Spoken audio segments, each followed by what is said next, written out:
Banyak orang tidak sadar dia sedang tersesat. Sebagaimana Abdullah bin Ubay tidak sadar dianya sedang munafik. Kan orang munafik tidak menyatakan dirinya munafik.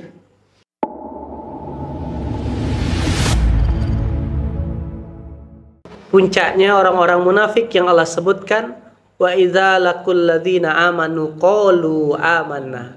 Apabila dia berjumpa dengan orang-orang beriman, mereka mengatakan kami beriman, kami ikutan, kami percaya. Wa idza khalau ila syayatinihim, apabila mereka kembali kepada setan-setan mereka, qalu innama nuhnu mustajiun, kami hanya ngolok-ngolok mereka.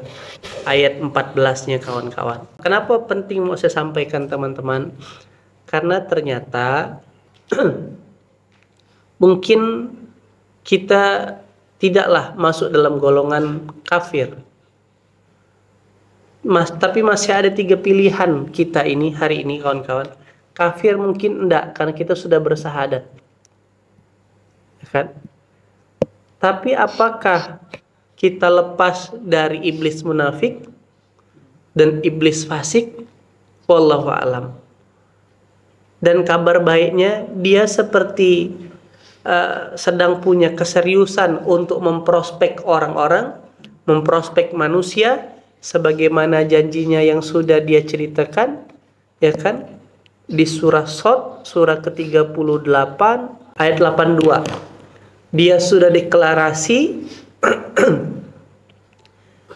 Jadi saya nggak ada yang kebetulan ya. Sebelum berangkat haji, guru saya Kiai Lukman mesankan tentang materi hajiah. Ada saya posting di Instagram. Lalu pas pulang haji diingatkan, jadi kami berbeda tempat. Saat Ustadz Lukman ada di Pontianak, saya di Madinah, tapi bacaannya sama. Tiba-tiba pulang umroh kan, pulang haji, Ustadz Lukman langsung menceritakan nasihatnya tentang ciri-ciri orang munafik. Nah, berarti kalau ada saya posting di Instagram live-nya, antum bisa nonton 30 menit. Nah, tapi saya coba bedah lebih dalam hari ini kawan-kawan.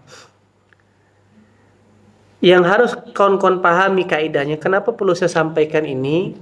Karena banyak orang tidak sadar dia sedang tersesat.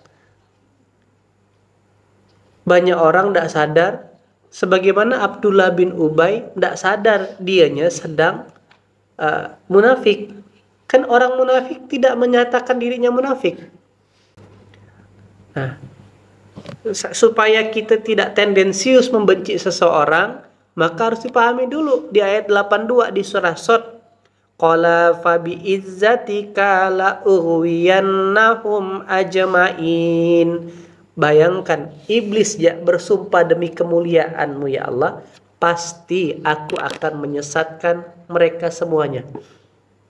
Surah 38 ayat 82. Sementara manusia tak ada bersumpah demi kemuliaanmu ya Allah, aku akan mengislamkan para iblis. Anda kira-kira?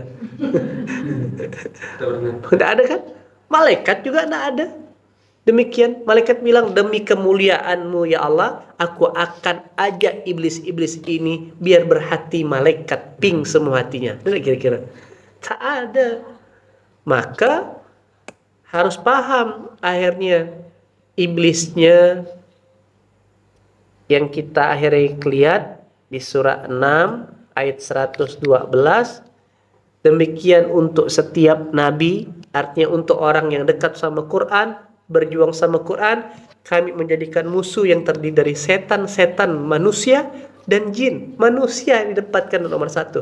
Berarti iblisnya adalah makhluk atau gelar tertinggi daripada jin yang membangkang kepada Allah. Dan itu di level tertinggi iblis. Nah, pasukannya namanya setan, sifatnya. Nah, setan dalam bentuk jin enak, masih bisa diruqyah. Setan dalam bentuk manusia. Nah, macam mana kira-kira cara ngeruqyahnya kalau setan dalam bentuk manusia? Maka setan dalam bentuk manusia, nah, ketika dia dikasih tahu, wa idza qila lahum, janganlah kalian buat kerusakan di muka bumi ini. Qalu innama nahnu muslimun. Mana ada debat dia, setan dalam bentuk manusia. Enggak, kami tidak bikin kerusakan. Kami lah bikin perbaikan. Oke. Nah, nanti endingnya baru kita bahas apa ciri-cirinya setan dalam bentuk manusia ini. Yang itu adalah DNA daripada orang munafik. Jadi kawan-kawan, kenapa perlu kita sampai? Karena ternyata kita semua ini sedang diincar sama dia. Sedang diincar sama iblis. Kan dibilang tadi, surah 38 ayat 82. Demi kemuliaanmu ya Allah, pasti aku akan nyesatkan. Berarti kita dalam pantauan mereka enggak? Ya kan? Nah, maka berangkat kita lihat 12 ayat yang menjelaskan orang munafik. Satu, ciri-cirinya, dia kalau bilang, jangan bikin kerusakan. Enggak, kami lagi bikin perbaikan. Berarti merasa apa jadi sini? Merasa benar. Berarti kalau orang turunannya merasa benar, temannya apa? Susah dinasehati. Lantas gimana untuk gampang dapat nasihat? Di majelis ilmu ya dia jarang datang. Oke. Nah,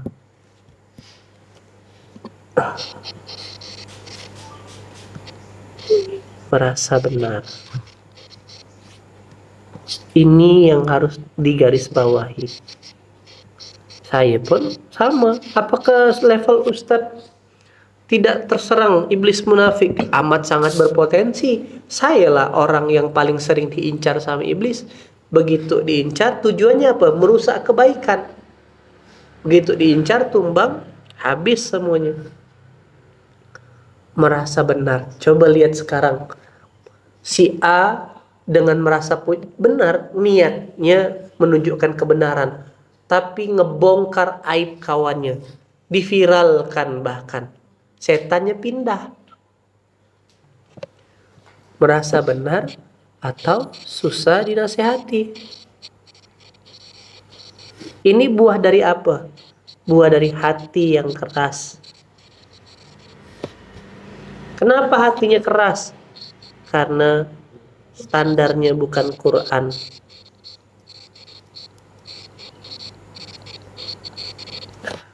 Itu loh kawan-kawan itu.